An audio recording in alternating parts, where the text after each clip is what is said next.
Hey everyone, I'm going to show you how to fix Gmail not sending or receiving emails. So, first, open the Gmail app on your phone and tap your profile icon in the top right corner. If you see a message about your storage space, tap on Cleanup Space. You'll be shown a list of cleanup suggestions. So, go through these and delete unnecessary files to free up storage. For example, you can open large files in Google Drive and remove videos or other items you no longer need. If your storage is full, that's likely the reason you can't send or receive emails. Now, if the issue still isn't resolved, there's one more step you can try. So open your phone settings, scroll down and tap on apps at the bottom, then find and select mail.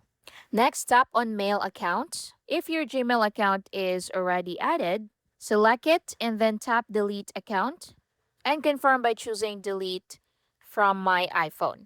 So once you click that, so after removing the account, tap on add account, then choose Google and follow the prompts to sign back into your Gmail account.